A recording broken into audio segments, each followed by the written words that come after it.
Estamos prontos. Prontos. As câmaras, all good.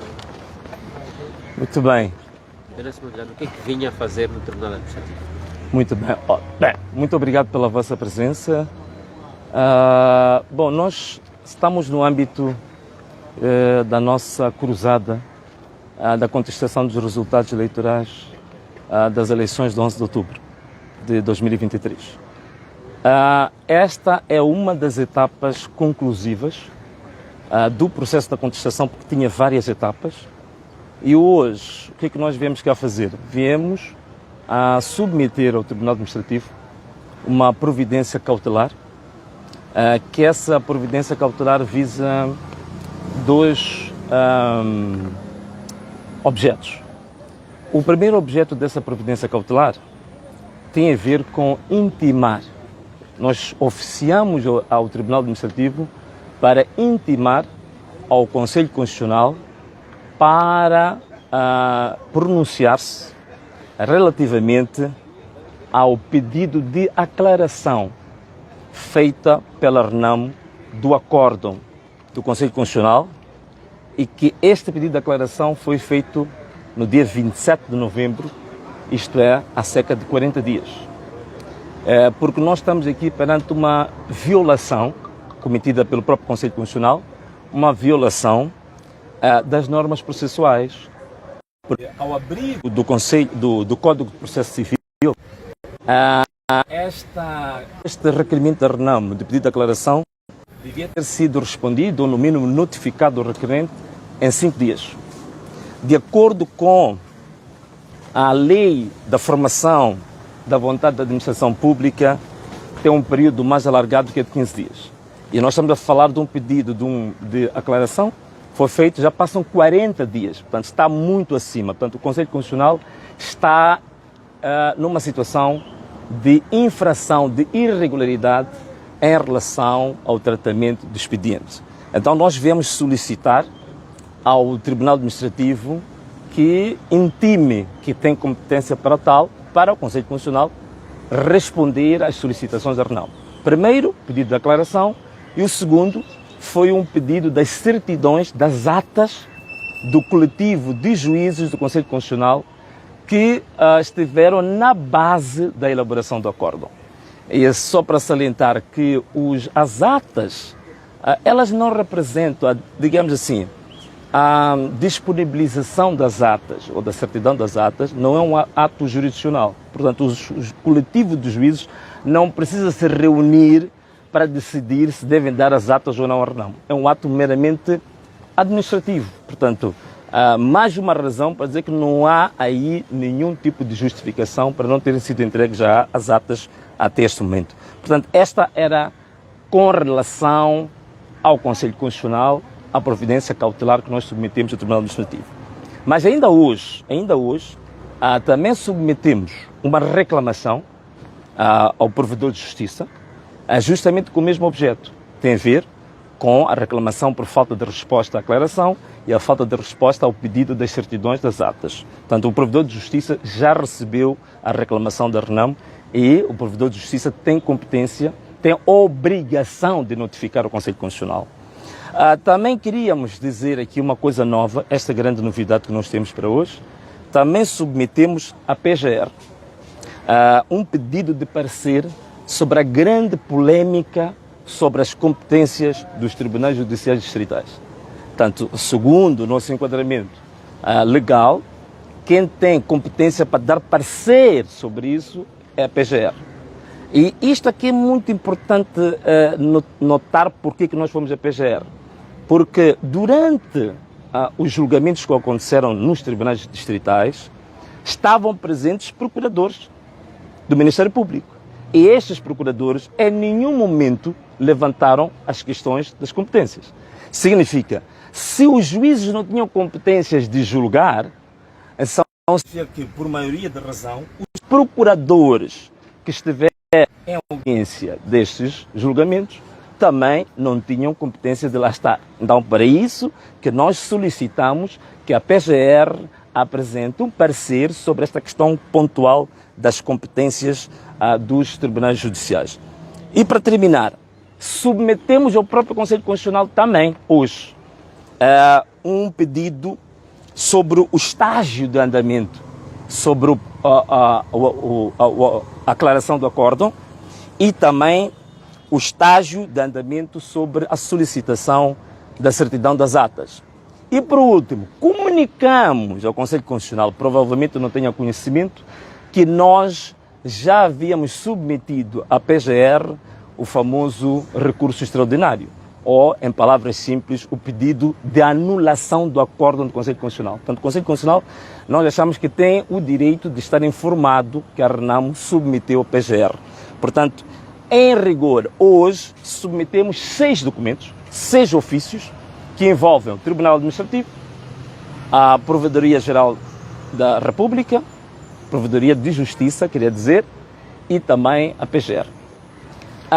Estes pontos aqui, eu queria só fazer uma pequena resenha de como é que este processo iniciou. Portanto, nós, no dia 27 de novembro, nós submetemos o primeiro ofício que nós podemos considerar que foi o início da luta armada cerebral ou do cérebro da RENAMO contra o sistema de justiça em Moçambique.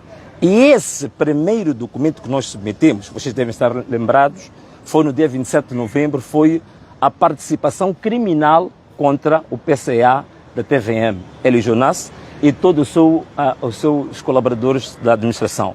Submetemos também a participação criminal contra o comandante-geral da polícia, no mesmo dia, e também foi no dia em que submetemos o pedido de aclaração ao Conselho Constitucional. No dia 29, isto é, 2 dias depois, nós participamos criminalmente os juízes do Conselho Constitucional. No dia 30, participamos criminalmente todos os vogais da CNE. No dia 14 de dezembro, nós participamos criminalmente todos os componentes do STAI Central. No dia 29 de dezembro, nós fizemos o recurso para a suspensão de funções dos que tinham prevaricado nas eleições de 11 de outubro. E vocês entendem por quê? Porque no dia 10 de dezembro iam-se fazer a repetição das eleições em 4 municípios. Não fazia sentido aqueles que foi dado como provado, que falsificaram documentos, que cometeram ilícitos eleitorais, fossem os mesmos a fazer gestão da repetição das eleições. Então nós no dia 29 de dezembro tínhamos submetido um requerimento para a cessação de funções destes prevaricadores. E também, só para terminar, para recordar, dia 12 de dezembro foi o dia da submissão do documento, se calhar mais importante, que é o recurso extraordinário que nós submetemos à PGR. Portanto, em rigor, são 14 ofícios que a RENAMO submeteu e que até este momento nenhum ofício teve resposta, nem do Tribunal Administrativo, não, o Tribunal Administrativo é recente, é agora, nem da Procuradoria-Geral da República, nem do Conselho Constitucional. Não há até este momento nenhuma resposta aos 14 ofícios que a RENAMO submeteu. Qual é a conclusão que nós chegamos em relação a isto? Uma conclusão simples. Ao nível das urnas, nós ganhamos as eleições. Ao nível dos apuramentos, nós perdemos as eleições fraudulentamente até o Conselho Constitucional. Mas ao nível do contencioso, isto é, da luta jurídica, ganhamos também esta batalha. Porque dos 14 ofícios, estamos a 14-0. Portanto, temos 14 golos contra 0 do Conselho Constitucional, contra a Procuradoria-Geral da República. Portanto, neste momento, nós ganhamos essa batalha. É por isso que eu estou a dizer que no dia 29 de novembro foi o início da luta armada do cérebro da RENAMO contra as instituições de justiça. Portanto, esta é que eu posso dizer que é a resenha daquilo que nós queríamos dar a conhecer à imprensa, aos eleitores, aos moçambicanos e à comunidade internacional. Agora, hoje também queria deixar uma promessa. Nós vamos submeter amanhã, até amanhã, não vai ser necessário uma conferência de imprensa, mas vamos partilhar a partir dos correios eletrónicos. Vamos submeter uma denúncia à Human Rights Watch, portanto, que essa denúncia tem a ver com a violação de direitos humanos que foram cometidas durante o processo eleitoral. Vocês sabem as torturas, as detenções ilegais que aconteceram em quase todos os municípios, com destaque particular contra em Chiure, em Marromeu, em Gurue, e também, por que não, a situação da privação de liberdade condicionada aos edis eleitos de Nacala Porto e de Nampula. Portanto, essa carta à Human Rights Watch vai ser submetida por e-mail, porque eles não têm escritório aqui, mas já entramos em contato com eles. Disseram que podemos submeter a carta e pode ser também em português, portanto, vai ser simples todos os jornalistas, todos os órgãos poderem perceber o conteúdo dessa denúncia que nós submetemos à Human Rights Watch. E esta é a promessa para amanhã. Portanto, em termos de, digamos assim, do contencioso eleitoral, da batalha jurídica doméstica, podemos dizer que esta é a última etapa doméstica. Daqui vai-se seguir a etapa da luta ou de interposição de recurso às instâncias de justiça internacionais. Porque, por lei, por regra, nunca se pode recorrer a instituições de justiça internacionais sem esgotar os recursos domésticos. Neste momento, nós já esgotamos, a nível doméstico, todas as possibilidades de recurso. Então, abre-se a janela para nós irmos em instâncias internacionais. Vou dar um exemplo, como o Tribunal Africano dos Direitos Humanos e dos Direitos dos Povos, que trata dessas matérias eleitorais integradas na componente dos direitos humanos. Portanto, é uma delas. Há várias outras instâncias que eu não vou aqui discriminar, porque essa é parte da nossa estratégia da luta jurídica, mas já vai seguir, neste momento, em definitivo, a luta no plano internacional. Portanto, esta que era a informação que nós queríamos dar à imprensa, aos moçambicanos, porque toda a gente perguntava, e agora, quais são os passos a seguir? O que vem a seguir? Portanto, neste momento, volto a repetir, a batalha nas urnas foi vencida pela Renamo. A batalha no apuramento foi ganha pelos órgãos eleitorais fraudulentamente, incluindo o próprio Conselho Constitucional. O Conselho Constitucional estava mais preparado para validar a fraude do que para entrar numa batalha de contencioso, numa batalha técnica, numa batalha jurisdicional.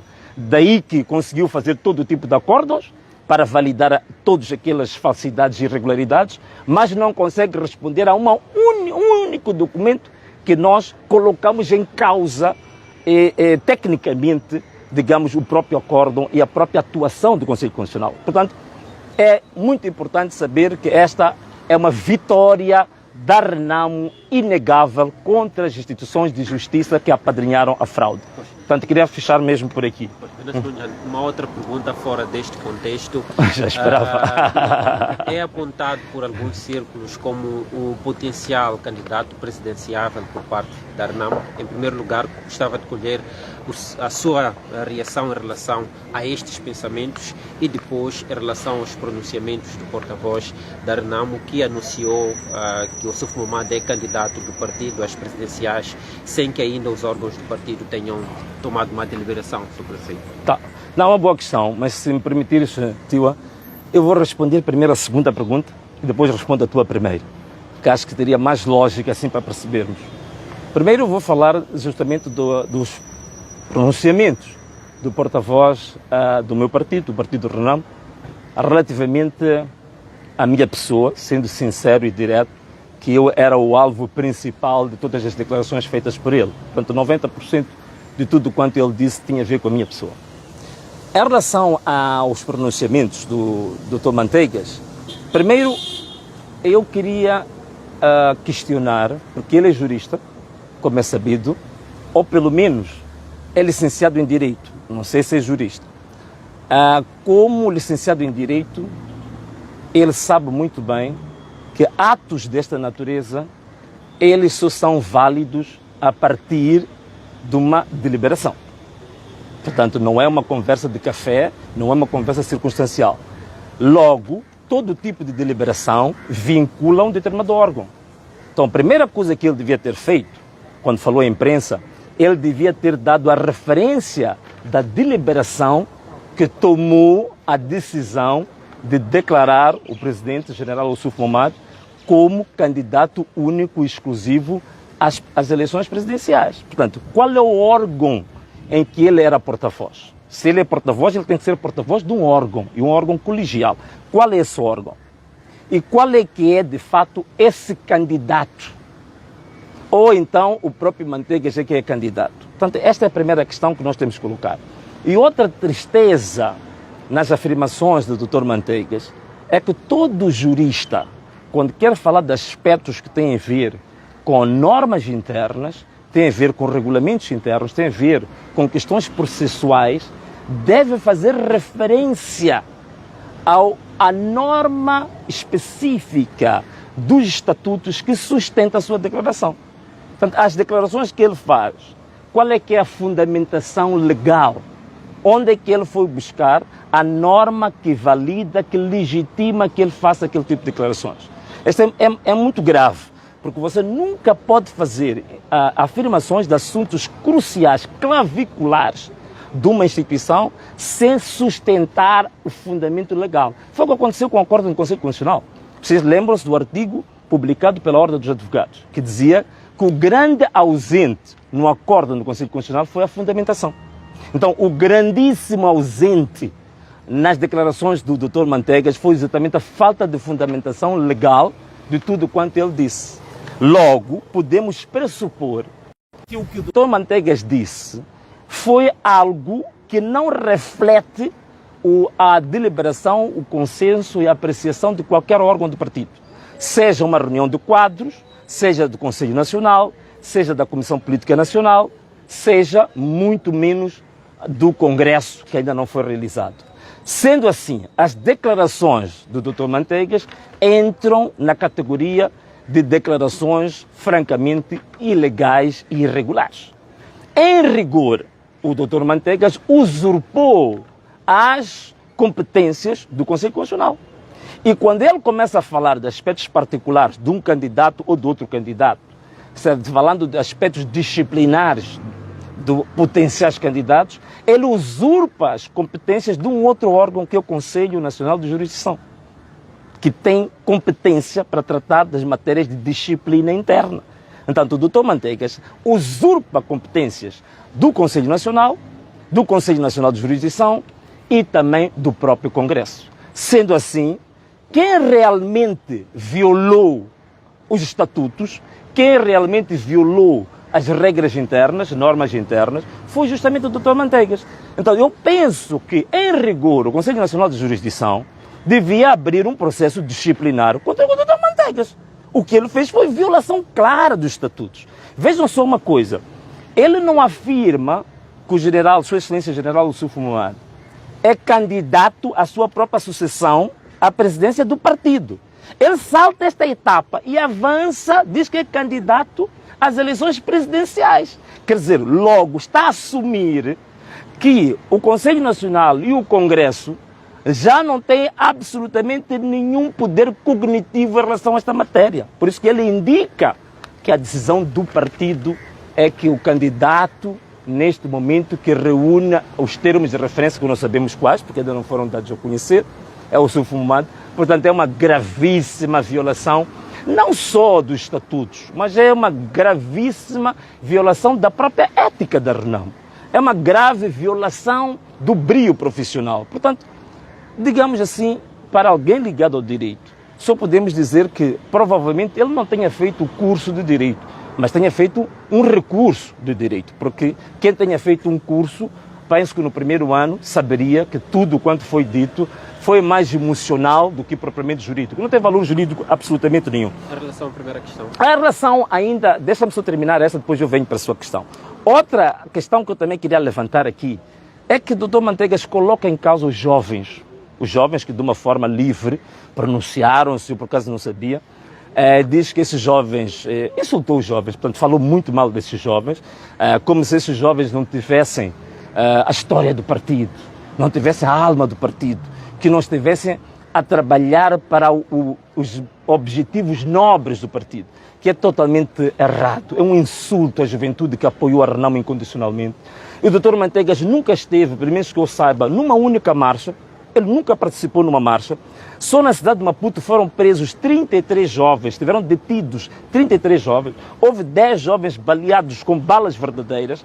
Em nenhum momento eu vi o Dr. Manteigas fazendo parte do coletivo dos juristas que estavam a preparar a tese, a defesa desses jovens. Em nenhum momento vi o Dr. Manteigas a fazer uma visita a um jovem que foi apanhado com balas verdadeiras. Portanto, ele foi um total ausente nos momentos cruciais eleitorais, não participou nem em nenhum momento, nem na campanha, nem nas marchas, nem no tribunal, nem na defesa destes jovens, que deram a sua vida, deram tudo para este partido. Ainda coloca em causa o conjunto de juristas que vieram livremente ajudar o partido, e eles ajudaram estes 14 ofícios de que eu estou a falar aqui.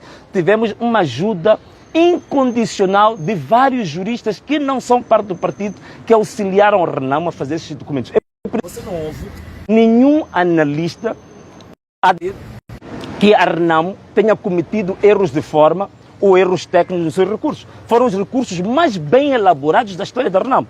Onde é que esteve o Dr. Manteigas na elaboração destes 14 ofícios como jurista, como pessoa que tem quase 30 anos de carreira no partido? Onde é que ele esteve? Não participou num único documento sequer dos 14 ofícios que estão aqui, que são a pedra fulcral, que são a coluna vertebral da luta da contestação de resultados. Portanto, é realmente muito, digamos assim, triste as afirmações que ele faz, e o trabalho destes jovens não foram remunerados em nenhum momento. Portanto, ele não pode insultar estes jovens. E eu só posso dizer, em termos muito simples, se me permitir, uma pequena homenagem ao professor catedrático Carlos Serra, que ele dizia que este tipo de situações só pode se encaixar como uma luva na mão no chamado síndrome de imunodeficiência doutoral, não é? Então não estou a ver mais nada menos nada do que isso. Então a sua primeira pergunta, que tem a ver com as várias correntes que, digamos assim, estão a endossar a minha candidatura para a presidência do Partido Renamo, eu acho interessante. Portanto, eu acho que isso faz parte de um processo democrático normal, não é? E, portanto, é muito positivo. Mas eu queria confessar-te, Tiwa, que eu ganhei mais consciência sobre isso, porque eu estava a avaliar, estava vendo a temperatura, até que ponto é que é consistente esse tipo de apoios, para depois tomar uma decisão em relação a isto. Mas eu te confesso que com os pronunciamentos do Dr. Manteigas, eu até agradeço a ele, porque eu ainda estava num exercício lento de avaliação se vale a pena ou não entrar para essa batalha. Mas os pronunciamentos do Dr. Manteiga, penso que acabaram, em certa medida, sendo um catalisador para a reflexão que eu estava a fazer. Eu penso que é muito digno de consideração tudo quanto ele disse. Então significa claramente de que eu, muito brevemente, ainda dentro de dias, eu vou dizer de uma forma clara e direta qual é que é a minha decisão em absoluto relativamente à minha candidatura ou não à presidência da Renamo. Mas eu agradeço ao Dr. Manteigas, porque ele é que precipitou e ele é que foi o catalisador para a minha reflexão ser muito mais rápida. E eu garanto, prometo, eu vou dar essa informação, não vou fazê-lo à distância, virtualmente, eu vou chamar a imprensa e vocês vão ter em primeira mão qual é que é a minha decisão em relação a isso. A amostra que estou a fazer, já estou a 60% da amostra, preciso de completar os outros 40% e dentro de dias eu vou dizer qual é que é a minha decisão definitiva, se vou ao processo ou não. Mas queria dizer uma coisa. Ponder avançar? Claro, naturalmente, faz parte, porque se chegar à conclusão,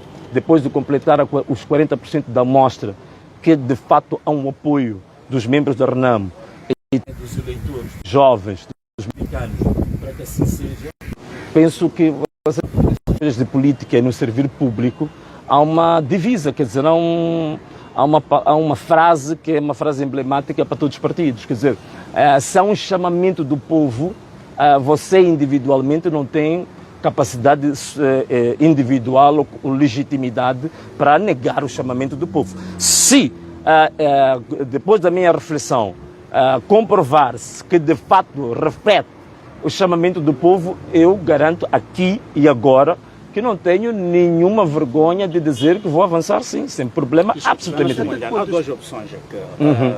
Concorrer para a presidência da Renamo Sim, sim. e ser apontado como candidato presidencial da Renamo. Sim. Qual seria Não, mas essa é a grande questão, né? Tanto a minha impressão tem a ver justamente com a avaliar todas essas opiniões exatamente para ferir em direto o que é que esses jovens que foram insultados, o que é que esses jovens realmente querem.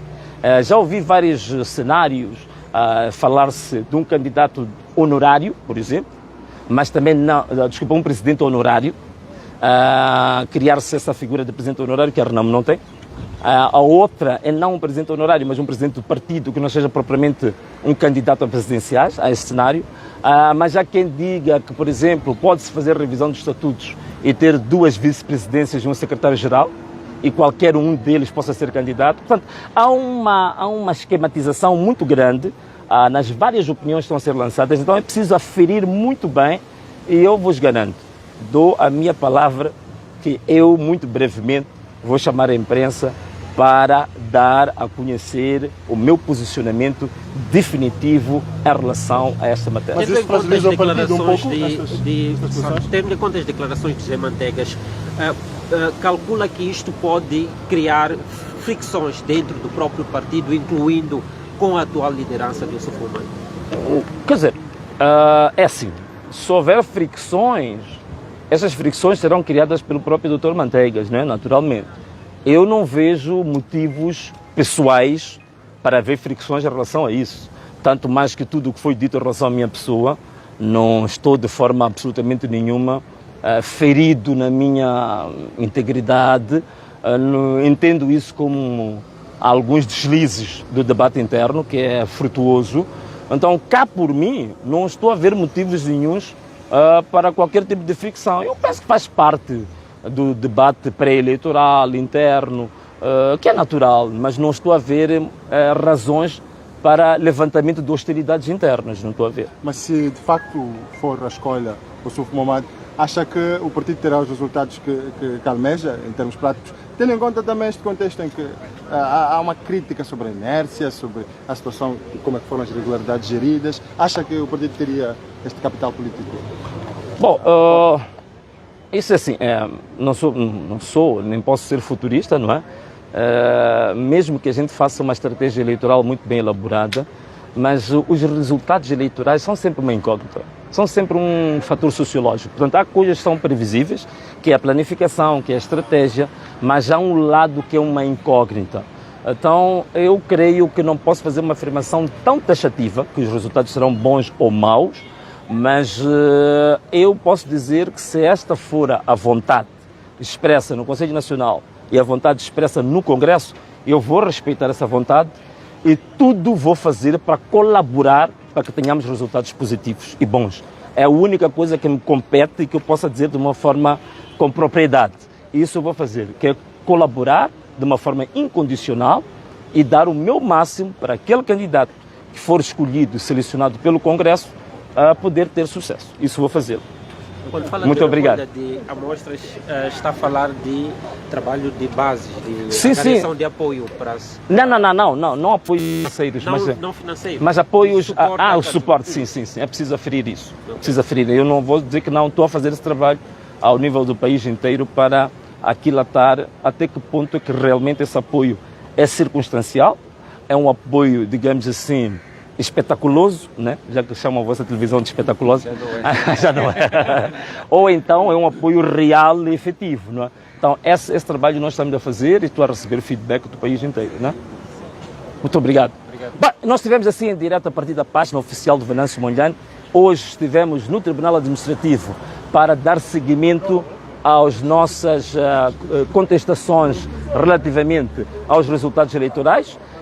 Foram 14 ofícios que a Renamo submeteu que ainda não tiveram resposta, mas se considerarmos que a Renamo ganhou essa batalha juridicamente, portanto 14-0 é o que a Renamo meteu na baliza do sistema de justiça em Moçambique. E vamos parar aqui pela nossa transmissão hoje, aqui próximo da Praça da Independência, próximo também das instalações da sede do Tribunal. Muito obrigado por vocês estarem aí a acompanhar a nossa live. E, mais uma vez, como sempre faço, um forte abraço para todos os machos, para as nossas manas, as nossas mamães, nossas irmãs. Um beijo e tchau! Até aí. Estou extremamente ofendido. Isso é, está a perguntar assim.